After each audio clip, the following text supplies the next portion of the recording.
अखण्डबिल्वपत्रेण पूजिते नन्दिकेश्वरे शुध्यन्ति सर्वपापेभ्यो ह्येकबिल्वं शिवार्पणम्।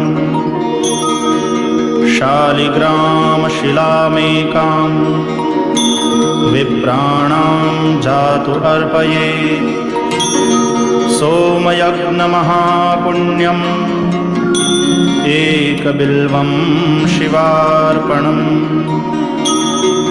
दन्तिकोटिसहस्राणि वाजपेयशतानि च कोटिकन्यामहादानम् एकबिल्वं शिवार्पणम्। लक्ष्म्याः स्तनत उत्पन्नं महादेवस्य च प्रियम्